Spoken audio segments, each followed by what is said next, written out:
friends, welcome back to my channel Nikita Priya's Easy English, and I am your friend Nikita Priya and I am here to help you learn English. Friends, ಇವತ್ತಿನ ನಮ್ಮ ಈ video ಯಾವುದ್ರ ಬಗ್ಗೆ? ನಮ್ಮ conversation ಕ್ಲಾಸ್ನ part 17 ಬಗ್ಗೆ. So ನೀವು ಚೆನ್ನಾಗಿ ಪ್ರಾಕ್ಟೀಸ್ ಮಾಡ್ತಾ ಇದ್ದೀರಾ, ನಿಮಗಿದು ತುಂಬ ಹೆಲ್ಪ್ಫುಲ್ ಆಗ್ತಾ ಇದೆ, ನೀವು ಈಸಿಯಾಗಿ ಸುಲಭವಾಗಿ ದಿನ ನೀವು ಇಂಗ್ಲಿಷ್ ಕಲಿತಾ ಇದ್ದೀರಾ ಅನ್ನೋ ಹೋಪಿಂದ ಈಗ without further do let's get started. ಇದು ಫೋನಾ? ಇಂಗ್ಲಿಷ್ನಲ್ಲಿ is this a phone? Is this a phone? ಇವಾಗ ನಿಮ್ಮ ಸರದಿ ನೀವು ಹೇಳಿ.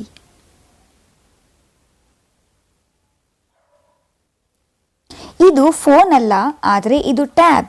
ಅಥವಾ ಇದು ಫೋನ್ ಅಲ್ಲ, ಇದು ಟ್ಯಾಬ್. ಇಂಗ್ಲಿಷ್ನಲ್ಲಿ it's not a phone but a tab. It's not a phone but a tab. ನೀವು ಹೇಳಿ.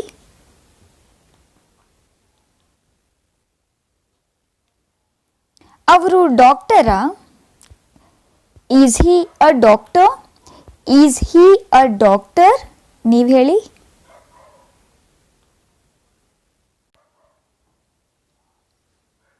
ಅವರು ಡಾಕ್ಟರ್ ಅಲ್ಲ, ಆದರೆ ಅವರೊಬ್ಬ ಇಂಜಿನಿಯರ್. ಅಥವಾ ಅವ್ರು ಡಾಕ್ಟರ್ ಅಲ್ಲ, ಅವರು ಇಂಜಿನಿಯರ್ ಹೀಗೂ ಹೇಳ್ಬೋದು.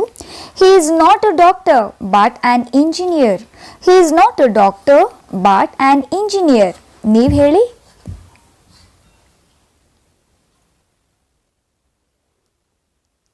ಅವನು ಕಳ್ಳನಾ?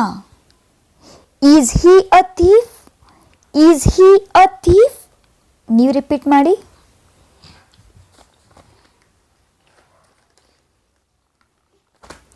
ಅವನು ಕಳ್ಳನಲ್ಲ, ಆದರೆ ಪೊಲೀಸ್.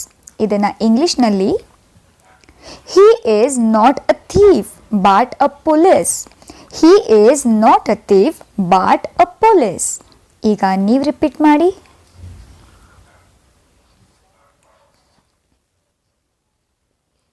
ನೀನು ಎಲ್ಲಿದ್ದೆ? ಇಂಗ್ಲಿಷ್ನಲ್ಲಿ where were you? Where were you? Now it's your turn.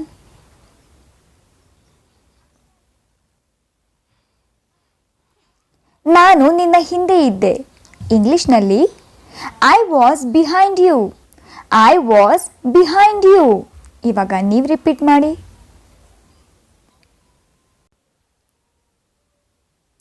ಅವನಿಗೇನಾಯಿತು? What happened to him? What happened to him? ಈಗ ನೀವು ರಿಪೀಟ್ ಮಾಡಿ.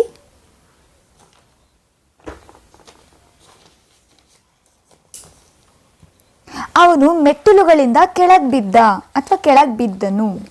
ಹಿ fell down the stairs. He fell down the stairs. ಈಗ ನೀವು ರಿಪೀಟ್ ಮಾಡಿ.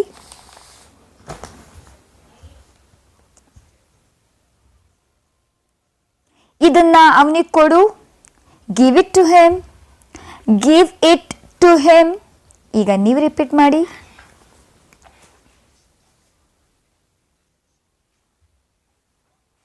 ಇದನ್ನ ಬೇರೆ ಯಾರಿಗಾದ್ರೂ ಕೊಡು. Give it to somebody else.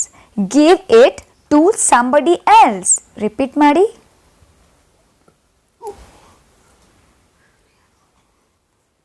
ಇದು ಯಾರಿಗಾಗಿ? ಇಂಗ್ಲಿಷ್ನಲ್ಲಿ who is this for? Who is this for? ಇವಾಗ ನಿಮ್ಮ ಸರದಿ ನೀವು ಹೇಳಿ.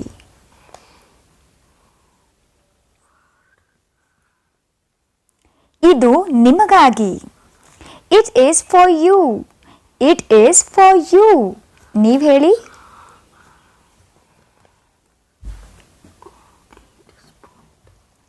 ಇವೆಲ್ಲ ಯಾರಿಗಾಗಿ? Who are this for? Who are this for? Repeat ಮಾಡಿ.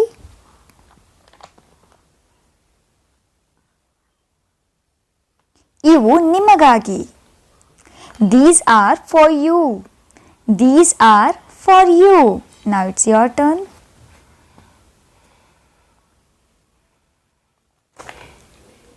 ಈ ಚಾಕ್ಲೇಟ್ ಯಾರಿಗಾಗಿ? ಇಂಗ್ಲಿಷ್ನಲ್ಲಿ who is this chocolate for? Who is this chocolate for? Now it's your turn. ನೀವು ರಿಪೀಟ್ ಮಾಡಿ.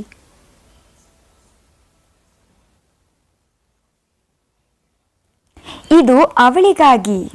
ಇಂಗ್ಲಿಷ್ನಲ್ಲಿ it's for her. It's for her. Now it's your turn.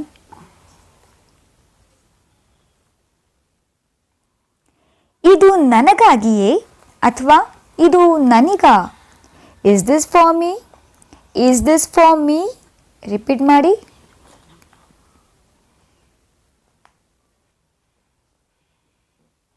ಇದು ನಿಮಗಾಗಿ ಅಲ್ಲ. It is not for you. It is not for you. ಈಗ ನೀವು repeat ಮಾಡಿ.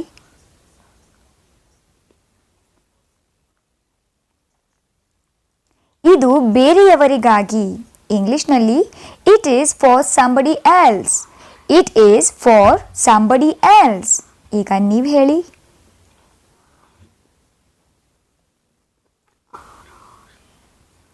ಇದು ನನಗಾಗಿ ಎಂದು ನಾನು ಭಾವಿಸಿದ್ದೆ ಅಥವಾ ಇದು ನನಗಾಗಿ ಅಂತ ನಾನು ಅಂದ್ಕೊಂಡಿದ್ದೆ. ಇಂಗ್ಲಿಷ್ನಲ್ಲಿ I thought it was for me. I thought it was for me. ಇವಾಗ ನೀವು ರಿಪೀಟ್ ಮಾಡಿ.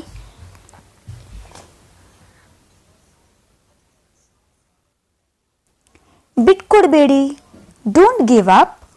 Don't give up. ಹೇಳಿ.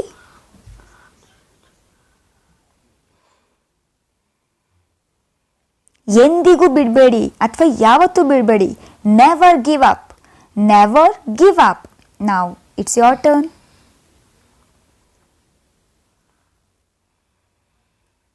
ನೀವು ಬಿಟ್ಟುಕೊಡುವುದು ನನಗೆ ಇಷ್ಟವಿಲ್ಲ. I don't want you to give up. I don't want you to give up. Now it's your turn.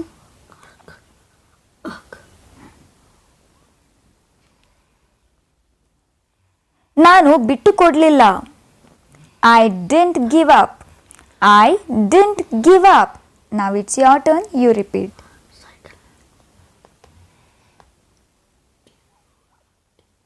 ಇವತ್ತಿಗೆ ಈ ಪಾರ್ಟ್ 17ಗೆ ಇಷ್ಟು ಕಲಿತ್ರೆ ಸಾಕು. ಮತ್ತೆ ನೆಕ್ಸ್ಟ್ ಸಿಗ್ತೀನಿ. ಆದರೆ ಗೈಸ್, ನಾನು ಇನ್ನೊಂದ್ಸಲ ಹೇಳ್ತಾ ಇದ್ದೀನಿ, ಪ್ರತಿ ವಿಡಿಯೋದಲ್ಲೂ ಹೇಳ್ತಾ ಇರ್ತೀನಿ, ನೀವು ಚೆನ್ನಾಗಿ ಪ್ರಾಕ್ಟೀಸ್ ಮಾಡಬೇಕು, ಚೆನ್ನಾಗಿ ಕಲಿಬೇಕು, ಚೆನ್ನಾಗಿ ಇಂಗ್ಲೀಷ್ ಮಾತಾಡಬೇಕು ಅಂದರೆ ನಾನು ನಿಮಗೋಸ್ಕರ ಹೇಗೆ ನಾವು ಫಾಲೋ ಮಾಡಿದ್ನಲ್ಲ, ಅಂದರೆ ನಾನು ಫಸ್ಟ್ ಕನ್ನಡದಲ್ಲಿ ಹೇಳ್ತೀನಿ, ಆಮೇಲೆ ಇಂಗ್ಲೀಷ್ನಲ್ಲಿ ಅದನ್ನು ಸ್ಕ್ರೀನ್ ಮೇಲೂ ಕೂಡ ತೋರಿಸಿದ್ದೀನಿ. ಅದನ್ನು 2 times ಹೇಳ್ತೀನಿ, 3 seconds ಟೈಮ್ ಕೂಡ ಕೊಡ್ತೀನಿ. ಅದನ್ನು ನೀವು 1 time or 2 time ರಿಪೀಟ್ ಮಾಡಬೇಕು. ಹೇಗೆ ರಿಪೀಟ್ ಮಾಡಬೇಕು ಅಂದರೆ, ನೀವು ಅದನ್ನು ಬಾಯ್ ಬಿಟ್ಟು ಪಿಟಿ ಪಿಟಿ ಅಂತ ನಿಮ್ಮ ಲಿಪ್ ಮೂಮೆಂಟ್ ಆದರೂ ಮಾಡಲೇಬೇಕು. ಸೊ ಅದು ನೀವು ಮಾತಾಡೋದನ್ನು ಅದು ನೀವು ರಿಪೀಟ್ ಮಾಡೋದು ನಿಮ್ಮ ಕಿವಿಗೆ ನಿಮ್ಮ ವಾಯ್ಸ್ ಕೇಳಿಸ್ತಿರ್ಬೇಕು. ಆ ಥರನಾದರೂ ನೀವು ಪ್ರಾಕ್ಟೀಸ್ ಮಾಡಿ. ನಿಮಗೆ ಜೋರಾಗಿ ಹೇಳೋಕ್ಕಾದರೆ ಮನೆಯಲ್ಲಿ ನೀವು ಆರಾಮಾಗಿ ಜೋರಾಗಿ ಕೂಡ ನೀವು ಪ್ರಾಕ್ಟೀಸ್ ಮಾಡ್ಕೋಬೋದು. ಅಥವಾ ಒಂದು ನೋಟ್ಬುಕ್ ತೊಗೊಳ್ಳಿ, ನೋಟ್ಬುಕ್ಕಲ್ಲಿ ನೋಟ್ ಮಾಡ್ಕೊಳ್ಳಿ, ಅದನ್ನು 2 to 3 times ರಿಪೀಟ್ ಮಾಡಿ. ಬಾತ್ರೂಮಲ್ಲಿ ರಿಪೀಟ್ ಮಾಡಿ, ಸ್ನಾನ ಮಾಡುವಾಗ, ಊಟ ಮಾಡುವಾಗಲೂ ರಿಪೀಟ್ ಮಾಡಿ, ಅಥವಾ ಟಿ ವಿ ನೋಡುವಾಗಲೂ ನೆನಪಾದರೆ ಇಮಿಡಿಯೇಟ್ಲಿ ಜಸ್ಟ್ ಒಂದು ಸೆಂಟೆನ್ಸ್ನ ರಿಪೀಟ್ ಮಾಡಿ. ಆಮೇಲೆ ನೆನೆಸ್ಕೊಳ್ಳಿ, ಜಸ್ಟ್ ಇದಕ್ಕೆ ಯಾವ ಥರ ನಾವು ಇಂಗ್ಲೀಷಲ್ಲಿ ಮಾತಾಡಬೇಕು ಅಂತ. ನೆನಪಾಗ್ಲಿಲ್ವಾ? ನೋಟ್ಬುಕ್ ತಕ್ಕೊಳ್ಳಿ, ನೋಡಿ, ಅದನ್ನು ರಿಪೀಟ್ ಮಾಡಿ, ಕ್ಲೋಸ್ ಮಾಡಿ, 2 times ರಿಪೀಟ್ ಮಾಡಿ. ಹೀಗೆ ಡೈಲಿ ಪ್ರತಿ ದಿವಸ ನೀವು ಮಾಡ್ತಾ ಬಂದರೆ ನೀವು ಡೆಫಿನೆಟ್ಲಿ ಕಾನ್ಫಿಡೆಂಟ್ ಆಗಿ ಪಟ ಪಟ ಅಂತ ಇಂಗ್ಲೀಷ್ ತುಂಬ ಚೆನ್ನಾಗಿ ಮಾತಾಡೋದನ್ನು ಕಲಿತೀರಾ. ಅದಕ್ಕೆ ನಾನು ಗ್ಯಾರಂಟಿ ಕೊಡ್ತೀನಿ. ಫ್ರೆಂಡ್ಸ್, ಇವತ್ತಿಗೆ ಇಷ್ಟೇ. ಮತ್ತೆ ನೆಕ್ಸ್ಟ್ ಸಿಗ್ತೀನಿ. ಅಲ್ಲಿವರೆಗೂ learn English, practice English and speak English confidently. ಮತ್ತೆ ಸಿಗ್ತೀನಿ ಗೈಸ್. ಬಾಯ್.